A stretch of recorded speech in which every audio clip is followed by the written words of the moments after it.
नमस्कार, मैं रवीश कुमार पुणे गया था। वहां हमने एक इमारत देखी जिसके बारे में अखबारों में छपा है कि यह वो स्कूल है जिसे सावित्रीबाई फुले और महात्मा ज्योतिबा फुले ने बनवाया था। मौके पर रिसर्च के साथ नहीं गया, इसलिए सोचा कि रिपोर्ट दिखाने से पहले उन बातों को रखूं जो हम वहां जाकर रिकॉर्डिंग के दौरान नहीं कह सके।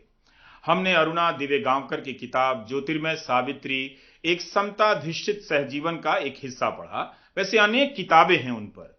पुणे के हरिति प्रकाशन से छपी इस किताब से पता चला कि 1840 में जब सावित्री बाई की शादी ज्योतिबा फुले से होती है, तब सावित्री जी की उम्र 9 साल थी और ज्योतिबा फुले की 12 साल। शादी के पहले वे पढ़ी लिखी नहीं थी। उसके बाद सावित्री बाई ज्योतिबा फुले से प्राथमिक शिक्षा प्राप्त करती हैं और बाद में अध्यापक होने की ट्रेनिंग लेती हैं, कविताएं लिखती हैं। अरुणा दिवेगांवकर ने अपनी किताब में लिखा है कि सावित्री बाई को मराठी की एक आधुनिक कवि के रूप में भी देखा जाता है। अपनी कविताओं और अन्य लेखन में उन्होंने सामाजिक चेतना के पुनर्जागरण पर जोर दिया है।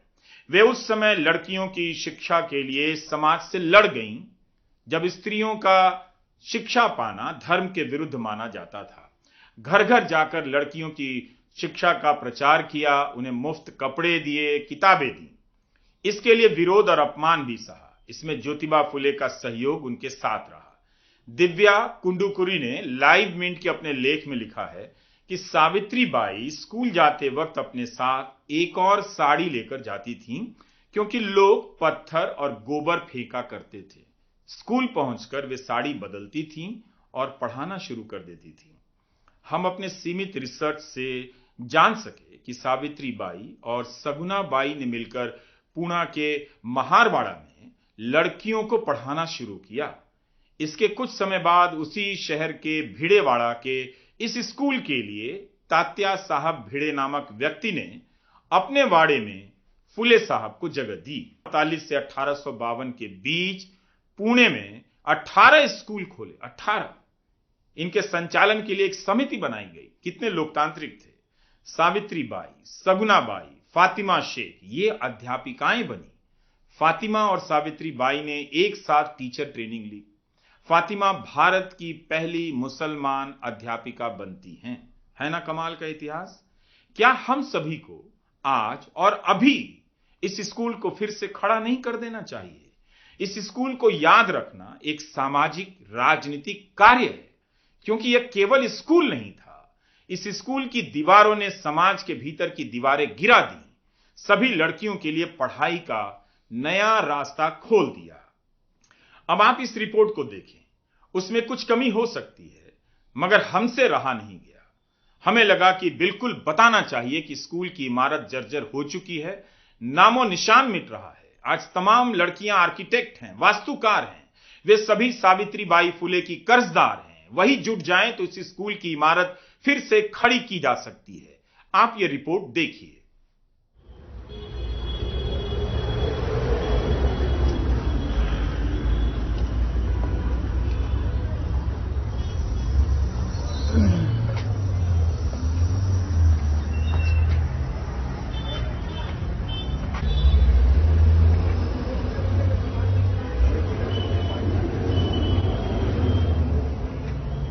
ये बोर्ड है। यहाँ स्कूल थी 1 जनवरी 1848 को है। यहाँ पे ज्योतिबा फुले और सावित्री बाई ने स्कूल बनाया था लड़कियों के लिए। ये आप ये कह रहे हैं कि ये बोर्ड बचा हुआ है, पर इसका तो कुछ करना चाहिए था। बहुत सारी आज की सुविधाएं नहीं हैं, लेकिन उसमें से 2 शख्स ज्योतिबा फुले और सावित्री बाई फुले स्कूल कायम करते हैं कि लड़कियों को तालीम देनी है, और इस जगह पे ये स्कूल बनाया जाता है। हमने नहीं सोचा था कि इस स्कूल की ये हालत होगी। मुझे लगा कि कुछ ठीक ठाक शक्ल सूरत में ये स्कूल यहाँ मौजूद होगा, लेकिन आप देख रहे हैं कि किस तरह से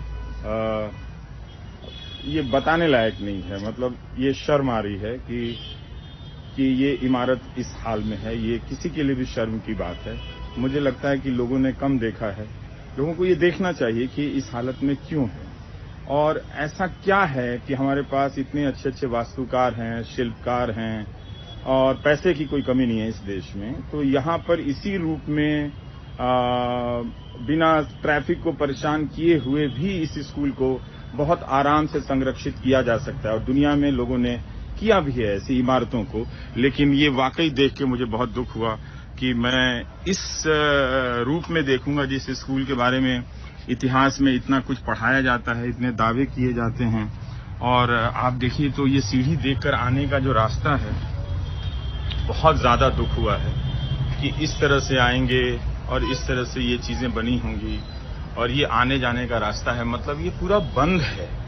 मतलब एक तरह से पूरा एक जो शानदार इतिहास है उससे भी तो आप वंचित रख रहे हैं, पूरे जमाने को वंचित रख रहे हैं। जिस समुदाय ने प्रेरणा ली, जो सावित्रीबाई फुले का नाम जपता है और उनकी प्रेरणा से उन्होंने इतिहास में समृद्धि की विकास यात्रा तय की है, वो बराबरी की बात करने के स्तर पर पहुंचे। इतना बड़ा बदलाव और इतने बड़े बदलाव के प्रतीक ये दोनों शख्स की बनाए हुए स्कूल की ये हालत है, तब जब देश की राजनीति में कभी कभी स्कूल मुद्दा भी बन जाता है।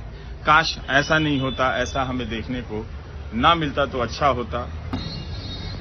बहुत दुख की बात है कि 2022 के दिसंबर में इस इमारत में मैं खड़ा हूं और ये इमारत जर्जर नजर आ रही है। बताया गया है कि राजनीति हो रही है, लेकिन नगर पालिका ने बजट का भी प्रावधान किया है, जो भी किया है, लेकिन इस हाल में किसी भी बहाने से ये स्कूल, ये इमारत, इसे देखकर बहुत दुख हुआ है। अच्छा हुआ कि मैंने देख लिया, अब लग रहा है ना देखते तो कम से कम इसका दुख ही ना होता कि हमने वो ना देखा।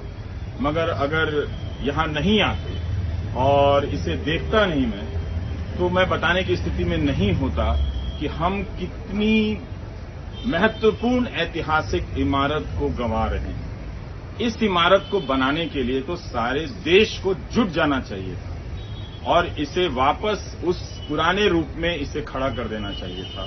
कितनी अफसोस की बात है कि इस छोटी सी बात को कहने की जरूरत पड़ रही है।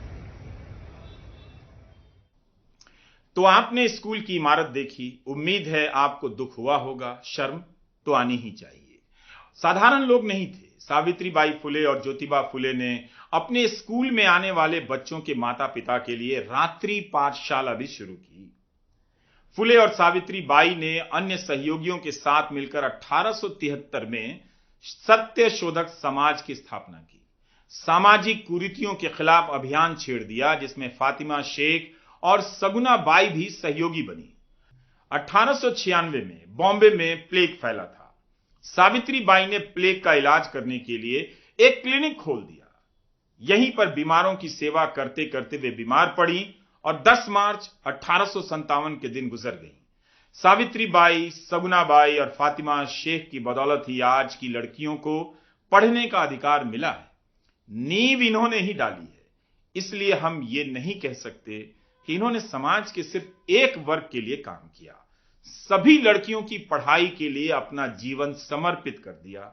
2014 में पुणे विश्वविद्यालय का नाम सावित्रीबाई फुले के नाम पर रख दिया जाता है, मगर उनके स्थापित किए गए स्कूल की हालत आपने देखी।